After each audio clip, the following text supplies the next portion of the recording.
우리 새해의 첫 예배에 우리 함께 말씀 낭독하겠습니다. 하나님 말씀 구약성경 이사야서 61장 1절에서 3절까지, 그리고 마태복음 28장 18절부터 20절까지 우리 같이 한 절씩 교독하겠습니다. 마지막 절은 같이 한 목소리로 낭독합니다. 주 여호와의 신이 내게 임하였으니 이는 여호와께서 내게 기름을 부으사 가난한 자에게 아름다운 소식을 전하게 하려 하십니다. 나를 보내사 마음이 상한 자를 고치시며 포로된 자에게 자유를, 갇힌 자에게 노임을 전파하며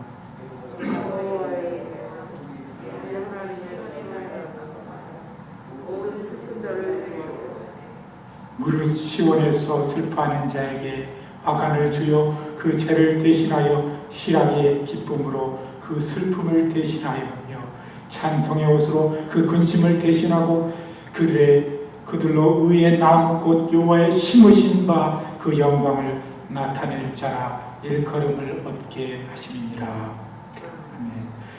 우리 마태복음 28장 28절부터 또 낭독합니다. 예수께서 나와 일러 가라사대 하늘과 땅의 모든 권세를 내게 주셨으니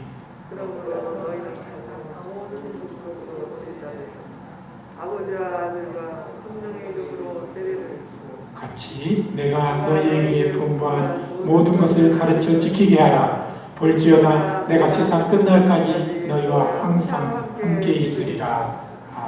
아멘. 찬양 같이 오늘은 다 한 마음으로 또 한 목소리로 지금은 엘리야 때처럼 우리 같이 1절과 2절 드리겠습니다. 우리가 새해가 되면은 그 앞에 붙이는 말이 있습니다. 대망의 새해. 어떤 사람들은 이 음력으로 얘기해서 이민년 새해가 곧 밝은다고 그러는데 아직 음력 달력으로는 새해가 안 됐기 때문에 우리는 2022년 새해를 이제 하나님께서 우리에게 주셔서 우리가 이제 두 번째 발걸음을 띄었습니다. 우리 성도님들의 가정과 또 모든 하시는 일에 하나님께로부터 오는 평안과 수많은 복들이 가득하기를 간절히 기도드립니다. 미국에 코로나 전염병이 퍼지기 시작한 지가 이제 다음 달이면 2년이 됩니다. 우리는 지난 2년 동안 새해가 밝아오면 기대와 희망보다는 걱정과 두려움이 우리를 엄습해 왔습니다. 그리고 하나님께서 이 땅을 치유해 주시라고 우리는 간절히 기도하는 마음으로 새해를 지난 2년 동안 맞이했습니다. 금년 2022년에 들어선 우리는 이제 3차 감염이 확산되는데도 그래도 우리의 마음 가운데 어느 정도 평정을 얻을 수 있는 것은 아마도 백신 접종이 이제 많이 완료되어지고 또 새로 개발된 치료약에 대한 신뢰가 또 있기 때문이 아닌가 그렇게도 생각해 봅니다. 많은 사역자들이 새해가 되면 인용하는 구절이 있습니다. 오늘 제가 예배를 시작할 때 낭독해 드렸던 말씀입니다. 이사야서 43장 19절에서 21절까지의 말씀입니다. 보라 내가 새 일을 행하리니 이제 나타낼 것이라. 너희가 그것을 알지 못하였겠느냐. 정령이 내가 광야의 길과 사막의 강을 내리니 장차 들짐승 곧 시람과 타조도 나를 존경할 것은 내가 광야의 물들을 사방의 강들을 내어 내 백성 나의 택한 자로 마시게 할 것이라. 이 백성은 내가 나를 위하여 지었나니 나의 찬송을 부르게 하려 함이니라 라는 말씀을 우리는 늘 새해 낭독하고 또 묵상합니다. 우리 그리스도인들은 사실 환난과 역경 속에서 세상 사람들이 추구하는 것에 집중하기보다 하나님의 길을 찾아 나서야 하며 하나님께서 주시는 새 일을 찾아 봉사해야 합니다. 오늘 이사야서 61장과 또 마태복음 28장 마지막 부분을 우리가 묵상하면서 우리는 이 본문을 통해서 2022년 새로운 한 해 하나님이 우리에게 보여주신 길이 어떤 길이며 또 우리에게 맡기신 새 일이 무엇인지를 찾아보겠습니다. 먼저 하나님의 아들, 딸들은 하나님의 자녀된 우리는 성령을, 약속한 성령을 우리가 모두 받았습니다. 하나님의 영을 받은 사람은 이 하나님이 우리에게 예비하시던 그런 것들을 먼저 생각하고 살아야 하는 것입니다. 하나님은 광야에서 길을 내주시고 사막에서 강을 만드신 분이십니다.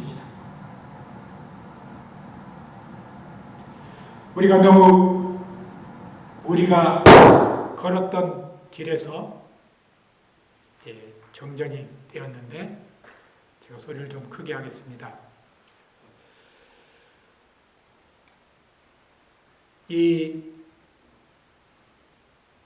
우리가 걸었던 그런 길을 너무 우리는 다시 돌아가려고 하는 그런 상황들이 많이 있음을 우리는 압니다. 그러나 그리스도인들은 하나님이 예비하신 그 길을 따라가야 하는 것입니다. 하나님은 이스라엘 백성에게 그랬던 것처럼 광야에서 생수를 내시고 그 행하는 길에 불기둥과 구름기둥으로 그들을 인도하신 것입니다.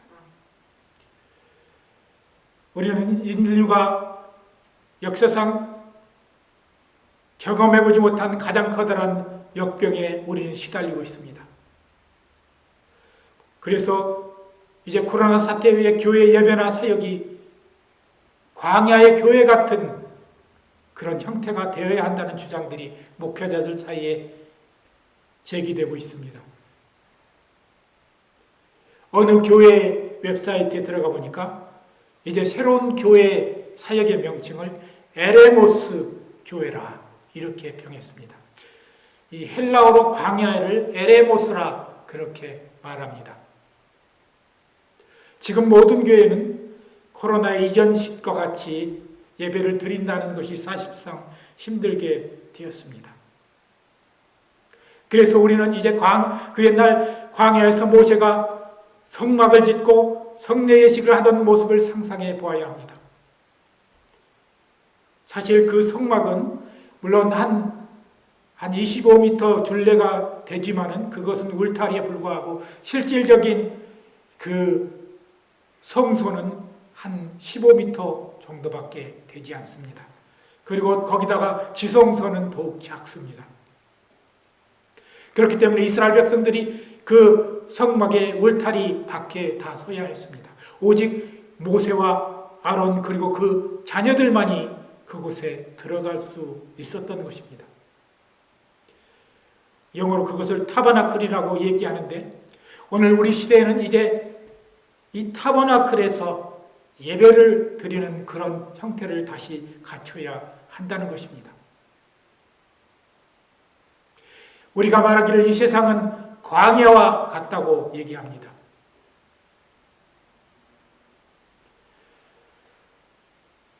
그래서 우리는 이 광야에서의 이제 예배를, 광야 교회 같은 예배를 우리는 드려야 하는 것입니다. 광야에 사는 사람들의 마음은 어떠냐 합니까? 매일 삶의 생과 사를 넘나드는 그런 길을 가야 하며 매일 나그네의 길을 행해야 한다는 것입니다.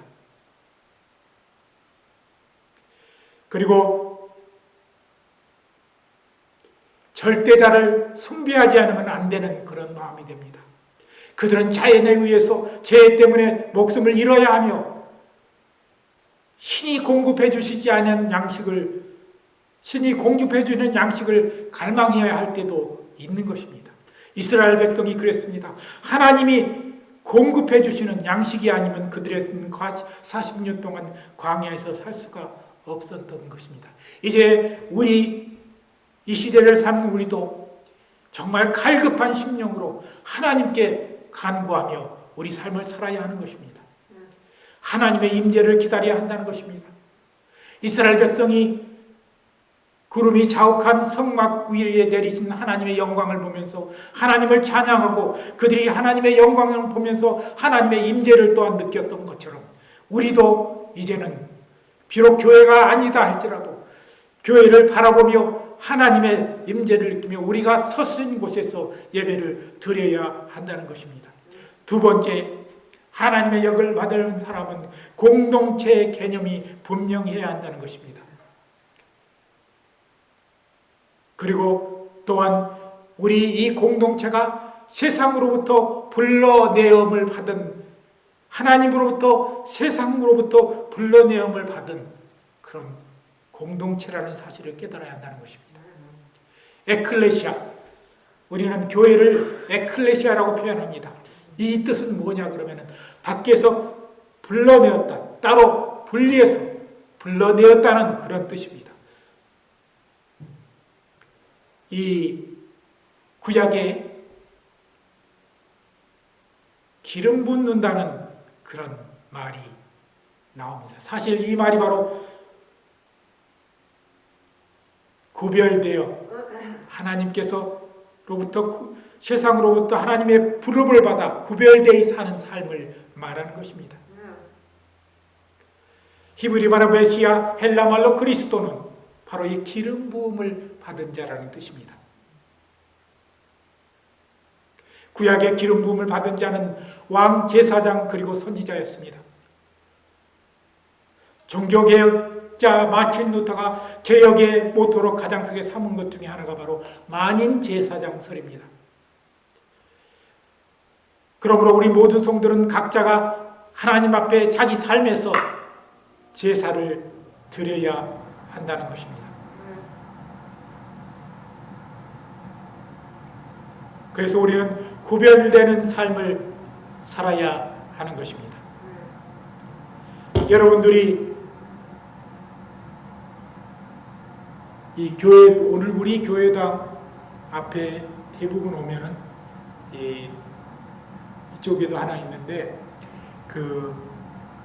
이 올리브유를 병에 담아서 지금은 보이지 않는데 전에 전임 목사님, 그린 목사님 계실 때는 이 올리브유 향유나 그런 기름을 병을 한두 병씩 꼭 갖다 놓았습니다.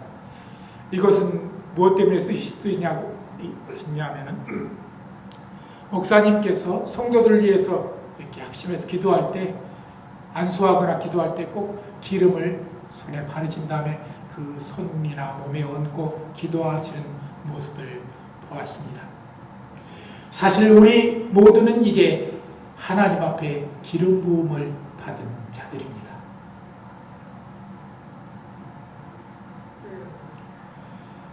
그렇기 때문에 우리는 분명히 하나님께 또 세상 속에서 구별되어 사는 삶을 우리가 살아야 한다는 것입니다.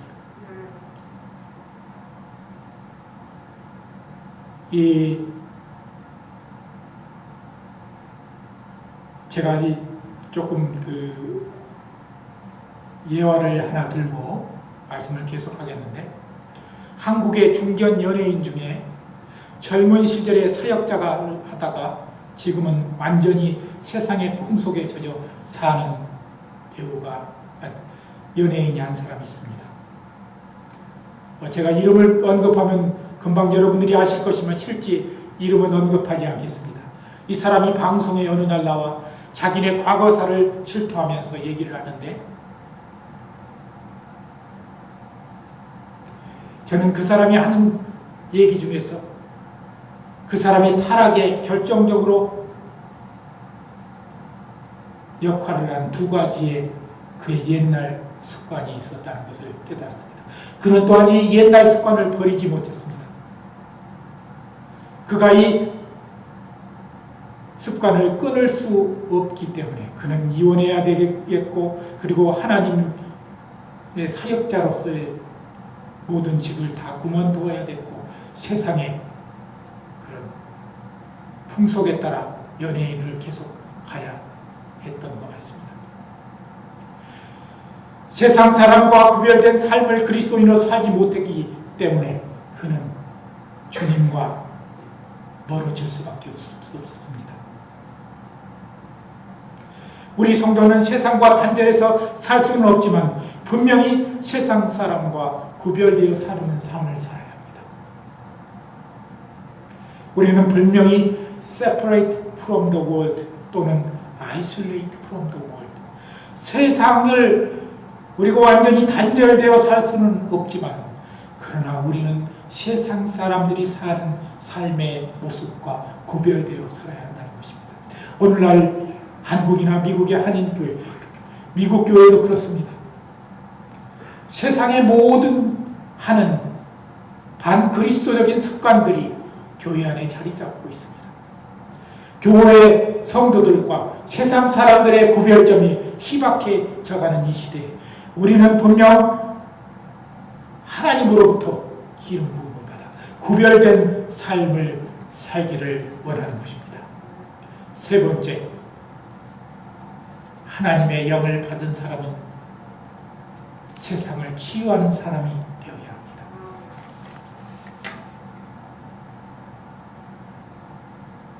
오늘 이사야서 43장에 보고, 또 오늘 본문 61장 1절에서부터 3절에 보면 마음이 상한 자를 고치며 포로된 자에게 자유를 주며 갇힌 자에게 노임을 전파해야 한다고 말씀하고 있습니다. 그렇기 때문에 우리는 성도가 진정 그리스도 안에서 성도가 되려면 마음이 넓고 온유한 사람이 되어야 한다는 것입니다. 세상에는 두 부류의 사람들이 있습니다. 지배받는 자와 지배하는 자, 가난한 자와 가진 자, 갇힌 자와 자유로운 자, 병든 자와 건강한 자가 있는 것입니다. 우리 모든 성도들은 이 모든 사람들에게 대하여 마음이 열려 있어야 한다는 것입니다.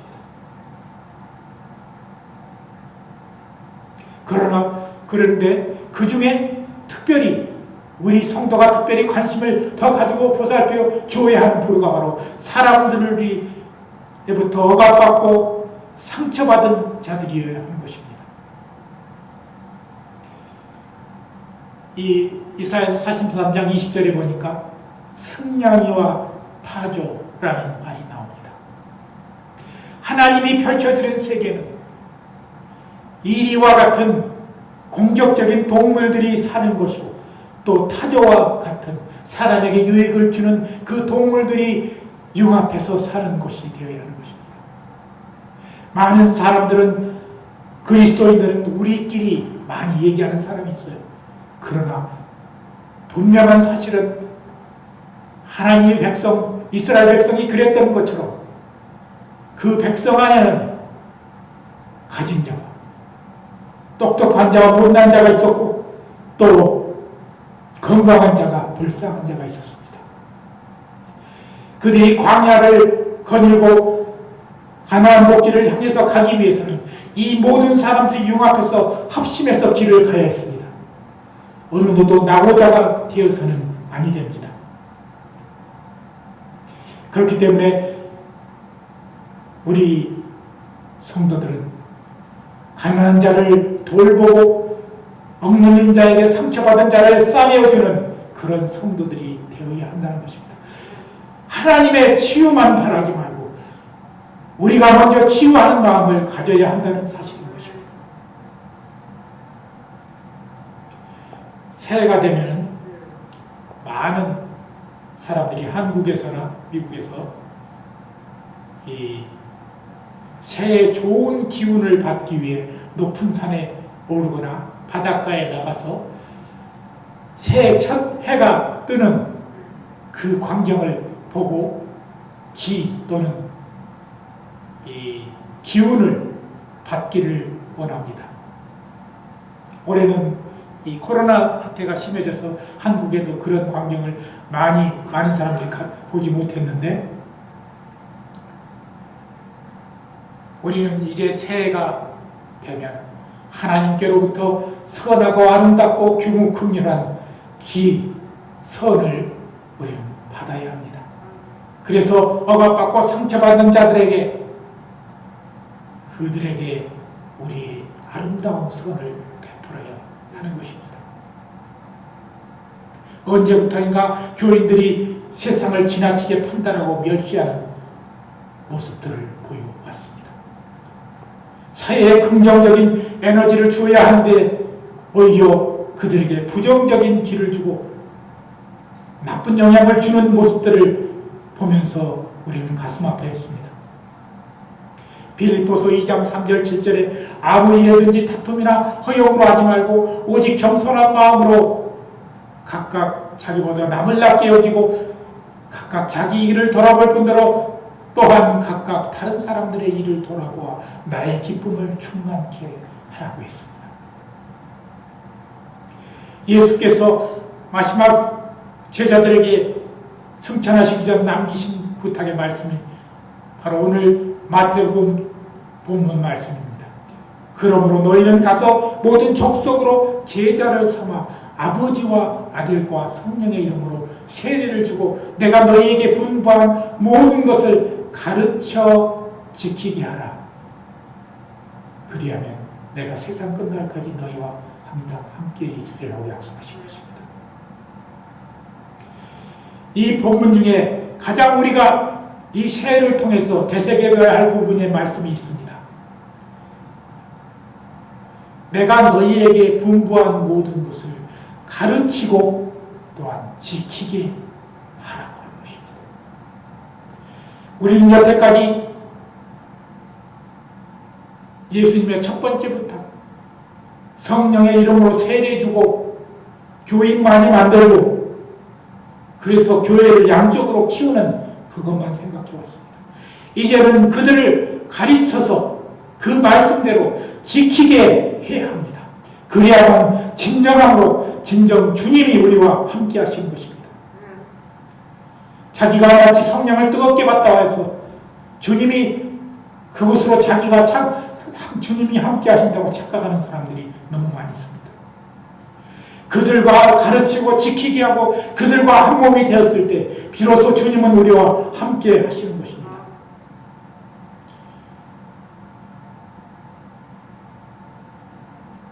또한 우리는 이제 지금까지 우리가 하나님께 기도하며 예배 드릴 때의 자세를 또한 마지막으로 우리가 다시 되새겨보면서 이 말씀을 마치려 합니다.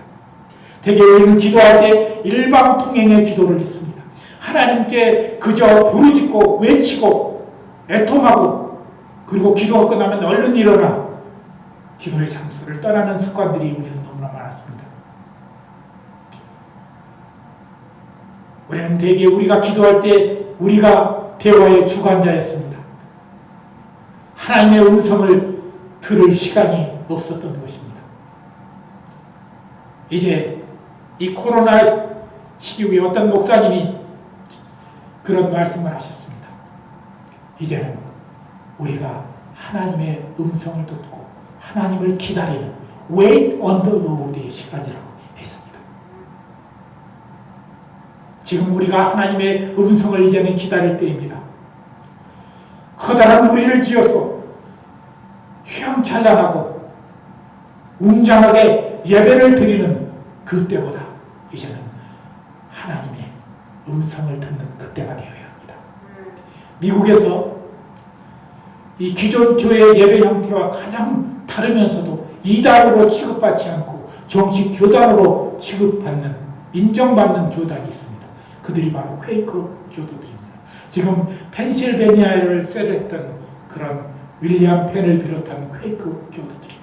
그들의 예배는 찬양이 없습니다. 그들의 예배에는 악기가 없습니다. 그들은 조용히 앉아 하나님께 애통하며 기도를, 슬픔에 어린 기도를 시작합니다. 그리고 하나님의 임재를 기다립니다. 하나님의 임재에 임함에 따라 그들은 흐느끼고 떨은 그런 형태로 나타납니다. 그래서 그들을 퀘이커 교도라 합니다. 우리는 그들의 예배 형태를 또한 본받아야 하기도 하겠습니다. 우리는 찬송가 가사에 통일 찬송가 487장에 이런 내용이 있지 않습니까?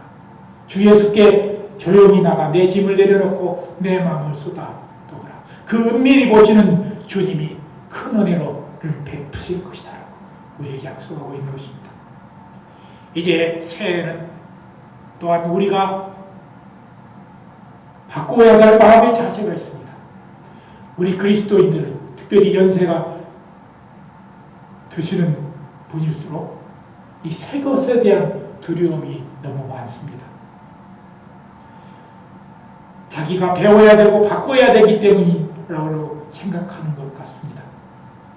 그러나 분명히 우리는 하나님께서 우리에게 말씀하시기를 보라 내가 새 일을 너에게 행할 것이라고 약속하지 않으셨습니까? 늘 내 마음이 겸손해지고 낮아지며 듣는 자세가 되어야 하며 개혁하는 자세가 되어야 하며 늘 하나님께로부터 받는 새로운 은혜를 갈망하는 그런 성도들이 되기를 원합니다. 그래서 이 광야와 같은 세상 속에서 우리는 하나님으로부터 매일 은혜를 공급받고 하나님의 귀한 것을 공급받아야지만 우리가 살 수 있다는 그 갈급한 심령을 다시 회복하는 새해가 되기를 원합니다. 그래서 정말 오늘 새해에는 일어나서 빛을 발하고 광야의 길을 내는 것처럼 그렇게 새로운 길을 닦아가는 우리 믿음의 성도들이 되시기를 예수 그리스도 이름으로 간절히 기도드립니다. 함께 기도하겠습니다. 하나님의 은혜 감사합니다.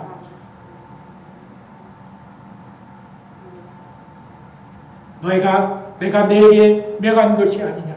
마음을 강하게 하며 담대히 하라. 내가 어디로 가든지 내 하나님 여호와가 함께하리라고 여호수아에게 약속하신 우리의 주님.